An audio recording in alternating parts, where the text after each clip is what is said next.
said can I ask you something? Yeah, You're an yeah, Oakland native like myself. yeah. Do you see the same shift? Because, and I've been saying this over and over because these have been the craziest 8 years of my 47 on this planet. Mhm. And 2020, 2021 felt like there was an opening, if you will. Arundhati Roy wrote this really interesting essay called Let the Pandemic Be a Portal, right? For change, right? Let us take this time to reflect and maybe we can collectively do better. We fought to get homeless people housed during the pandemic. California was the first. I think San Francisco was the first place to do that. Granted, we have a larger homeless population, but this is also a population that a lot of people don't give a shit about. Mhm. Um, so taking that first step kind of shocked me. And then you saw these people talking about defunding police departments. Um, that is gone. The same people that have the signs about trans woman as a woman and human rights and all this other bullshit are the same people that want to lock up minors for property crime for long Right. periods of time. Yeah. Do you feel like that change, that rightward shift, has a lot to do with not wanting to see legislation for minimum wage? I think there is a connection, and I think there is a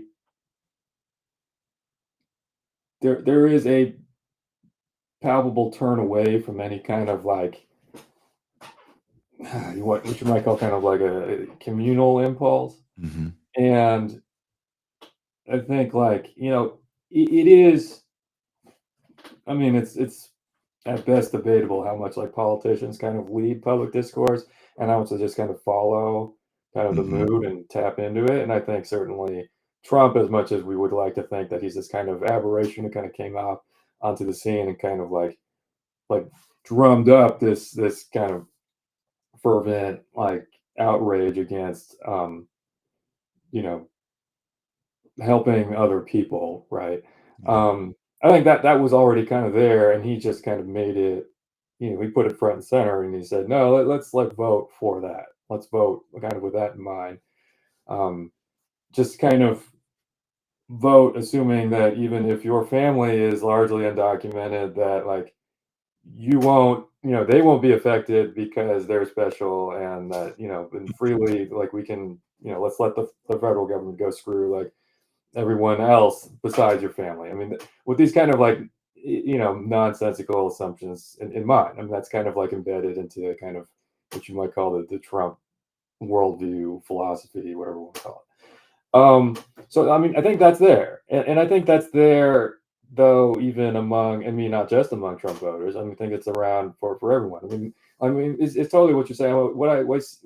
I mean, what you described also about like trans rights or human rights, and that same person is talking about like just locking up homeless people or Yeah. taking them off the street or something. I Yeah. mean, yeah, that's for real. I mean, and that I associate that very much with um, I think something also that's been kind of going on in the Bay Area in particular, maybe, but I think maybe everywhere. But I see it in the Bay Area, just kind of associated with like kind of the tech economy, where there is a lot of stuff, a lot of kind of like um, the kind of the nitty gritty of politics. A lot of it kind of exists in the abstract, and kind of like the reality of kind of civic politics of kind of like the people who live on the street, the people who work on the street, the people who serve you lunch and all of that. That is kind of like another category of that's where you're kind of like Hobbesian, every man for himself worldview just kind of like takes hold.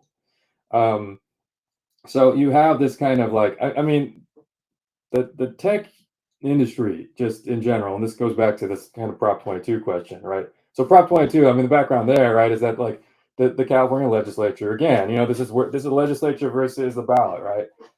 The legislature passed legislation that said you are going, gig employers, Uber, Lyft, Mhm. um, TaskRabbit, all the rest. I mean, they're gonna, if you hire a contractor and they're working a certain number of hours per week or whatever else, they're an employee. They're not a contractor. You can't use that loophole anymore. You can't exploit that anymore. They're an employee and you owe them certain things as an employee.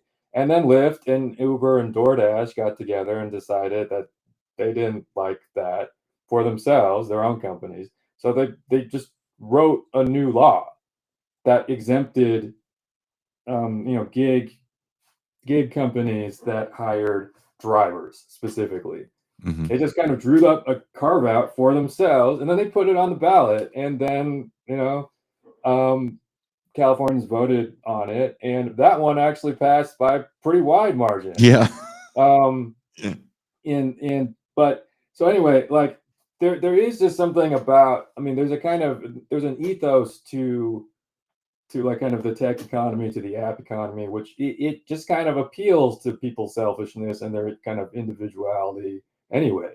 You're talking about like, you know, a car at your door ready to take you any damn place you want on demand, food through just the same way. I mean, it's all this kind of like everything that you could possibly want without kind of like any human interaction at all. If you don't want there to be, you can arrange all of it. You can feed yourself, you can move yourself around purely through like interacting with your phone, right? And that's kind of like it's the kind of perfection of that kind of symbiosis with technology and this kind of like separation from the rest of humanity. That is kind of what that's the thing that the tech industry is striving for and is kind of trying to kind of lure us into. And so like when a proposition comes along that says like actually this kind of like this kind of industry that you kind of rely on that actually gets you to work, that feeds you, that feeds your family, um that this industry that has trained you to be selfish, that has encouraged your selfishness, that is telling you that like the more selfish you are, like the more you'll get from us.